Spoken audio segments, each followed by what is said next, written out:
கிறிஸ்துவுக்குள் பிரியமானவர்களே, முடிவு பரியந்தம் நிலைநிற்பவனே ரட்சிக்கப்படுவான். பகுதி 2 உங்களை சந்திப்பதில் மிக மகிழ்ச்சி அடைகிறேன். நாம் ஒரு வசனத்தை தியானிப்போம்.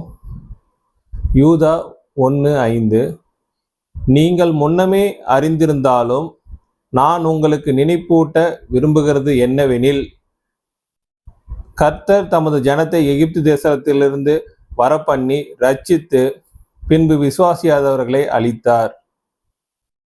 நமக்கு இந்த பகுதி தெரியும். யூதாவும் இங்க இடத்துல என்ன அந்த விசுவாசிகளை பார்த்து சொல்லுகிறார், நீங்கள் முன்னமே அறிந்திருந்தாலும்.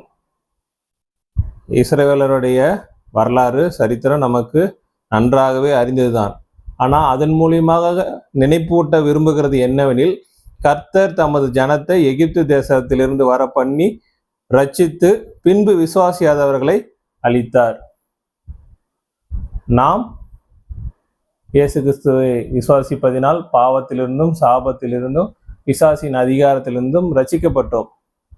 பின்பு விசுவாசியாதவர்களை அளித்தார்.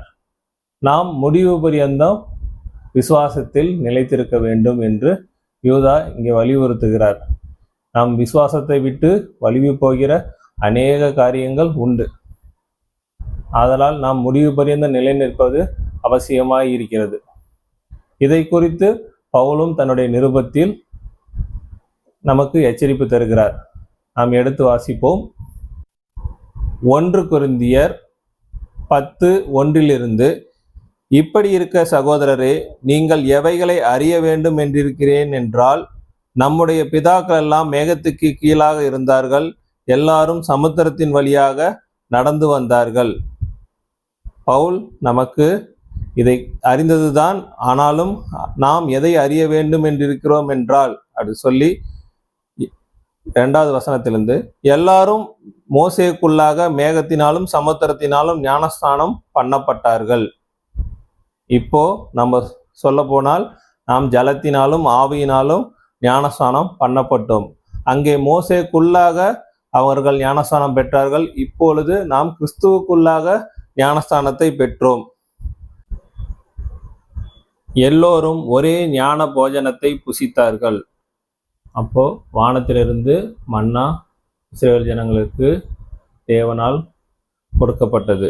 இப்பொழுது நமக்கு இயேசு கிறிஸ்துவே ஜீவ அப்பமாக இருக்கிறார். எல்லாரும் ஒரே ஞானபானத்தை குடித்தார்கள். எப்படியெனில் அவர்களோட சென்ற ஞான கண்மலையின் தண்ணீரை குடித்தார்கள். அந்த கண்மலை கிறிஸ்துவே. அந்த கண்மலையை மோசே கோலினால் அடிக்கும் பொழுது அந்த கண்மலை பிளந்து அவர்களுக்கு தண்ணீரினால் அவர்கள் தாகம் தீர்க்கப்பட்டோம். நமக்கு புதிய ஏற்பாட்டின்படி தாகம் உள்ளவர்களே என்னிடத்தில் வாருங்கள், அவர்களுக்கு நான் ஜீவ தண்ணீரை கொடுப்பேன். நாம் பெறப்போகும் பரிசுத்தாவியை பற்றி அங்கே கூறினார். இதுபோல இஸ்ரவேல் ஜனங்களுக்கு அந்த ஞான கண்மலையின் தண்ணீரை பெற்றார்கள். நாம் ஜீவ தண்ணீரை பெற்றுக்கொண்டோம்.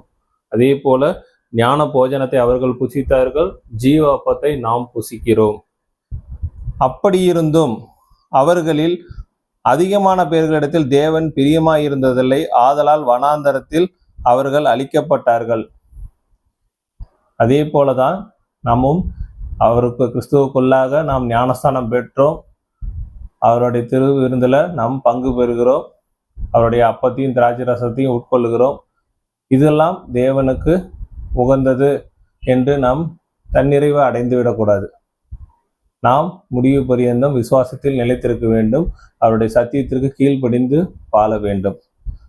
இதெல்லாம் அவர்களுக்கு கிடைத்தும் அப்படி இருந்தும் அவர்களில் அதிகமானவர்கள் பேரிடத்தில் தேவன் பிரியமாயிருந்ததில் ஆதலால் வனாந்தரத்தில் அவர்கள் அழிக்கப்பட்டார்கள். அவர்கள் இச்சித்தது போல நாமும் பொல்லாங்கானவைகளை இச்சியாதபடிக்கு இவைகள் நமக்கு சிஸ்தாந்தங்களாய் இருக்கிறது. நாம் ரட்சிக்கப்பட்டது உண்மை. அதே போல கிறிஸ்துவுக்குள்ளாக ஞானஸ்தானம் பண்ணப்பட்டது உண்மை. அவருடைய அப்பத்தையும் திராட்சை ரசத்தையும் நாம் பங்கு பெறுகிறோம், இதுவும் உண்மை. ஆனால் இது மாத்திரம் போதாது. அவர்கள் இச்சித்தது போல நாமும் பொல்லாங்கானவைகளை இச்சியாதபடிக்கு இவைகள் நமக்கு சிஸ்தாந்தங்களாக இருக்கிறது. அவங்க வனாந்தரத்தில் இறைச்சியை இன்னும் அநேக காரியங்கள் இச்சித்தார்கள். எகிப்தில் வாழ்வதே நல்லது என்று அவர்கள் நினைத்தார்கள்.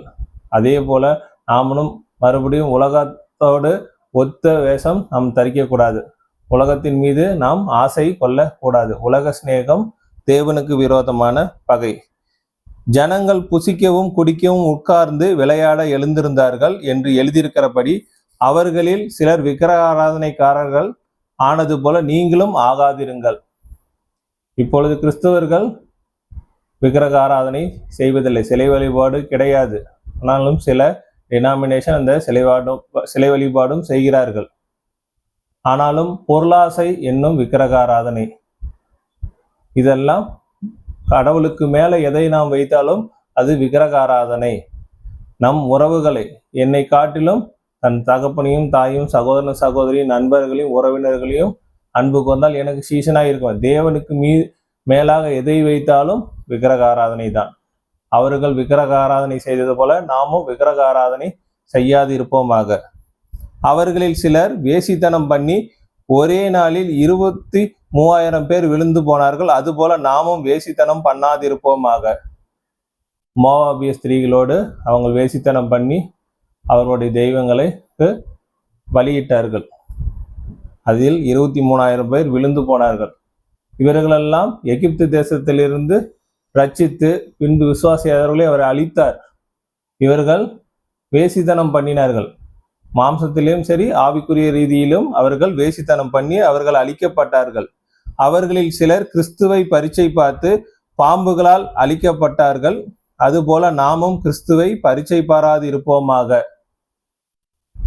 அவர்கள் வனாந்தரத்திலே எங்களுக்கு இந்த உணவு அற்பமான உணவு, எங்களுக்கு அப்பமும் இல்லை தண்ணியும் இல்லை என்று கிறிஸ்துவுக்கு எதிராக அவர்கள் பரீட்சை பார்த்தார்கள். அப்பொழுது சர்ப்பங்கள், கொல்லிவாய் சர்ப்பங்களால் அவர்கள் அழிக்கப்பட்டார்கள். அதே போல நாமும் கிறிஸ்துவை பரீட்சை பார்க்க கூடாது. தேவன்தான் நம்மை பரீட்சை செய்யணும், நம்ம தேவனை பரீட்சை செய்யக்கூடாது. அவர்களில் சிலர் முறுமுறுத்து சங்காரக்காரனாலே அழிக்கப்பட்டார்கள். அதுபோல நீங்களும் முறுமுறுக்காதிருங்கள். நாங்கள் கானான் தேசத்திற்கு போனால் அழிந்து விடுவோம், பட்டயத்தினால் மடிந்து விடுவோம், நாங்கள் எகிப்து தேசத்துக்கே செல்வோம் என்று அவர்கள் சிலர் ஒரு தலைவனை ஏற்படுத்தி அந்த 10 தூதர்கள் சொன்ன வார்த்தையை ஏற்றுக்கொண்டு அவர்கள் திரும்பவும் எகிப்திற்கே போனார்கள். அதே போல சிலருடைய கர்த்தருடைய சத்தியத்தை கள்ள போதகத்தினாலும் அவர்கள் சில நேரத்தில் உலகத்தை நோக்கி அவர்கள் பயணம் செய்கிறார். பரலோகத்தை நோக்கி அவர்கள் காணாமல் பூமிக்கு அடுத்தவைகளை நோக்கும்படி சிலர் செய்கின்றனர். இவர்கள் முறுமுறுத்து திரும்பவும் அவர்கள் அழிக்கப்பட்டார்கள், சங்காரக்காரனாலே அழிக்கப்பட்டார்கள். அதுபோல நீங்களும் முறுமுறுக்காதிருங்கள். இவைகளெல்லாம் சிஷ்டாந்தங்களாக அவர்களுக்கு சம்பவித்தது உலகத்தின் முடிவு காலத்தில் உள்ள நமக்கு எச்சரிப்பு உண்டாகும்படி எழுதப்பட்டும் இருக்கிறது. அவர்களுக்கு இது சரித்திரம், நடந்த சம்பவம். இந்த சம்பவம் உண்மையாக நிகழ்ந்தது. உலகத்தின் முடிவு காலத்தில் நமக்கு எச்சரிப்பு உண்டாகும்படி எழுதப்பட்டும் இருக்கிறது.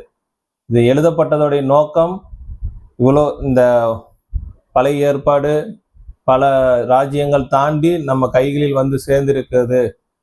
அப்படி என்றால் நமக்கு முடிவு காலத்தில் வாழ்கிற நமக்கு ஒரு எச்சரிப்பு உண்டாகும்படி இது எழுதப்பட்டிருக்குது. அதே போல இந்த எகிப்து தேசத்திலிருந்து நாம் ரட்சிக்கப்பட்டு அவர்கள் கானான் தேசத்தை சுதந்திரிக்க முடியாமல் வனாந்தரத்திலே அழிக்கப்பட்டார்கள். நாம் இயேசு கிறிஸ்துவை விசுவாசிப்பதினால் நாம் பாவத்திலிருந்தும் சாபத்திலிருந்தும் பிசாசின் அதிகாரத்திலிருந்தும் ரட்சிக்கப்பட்டோம்.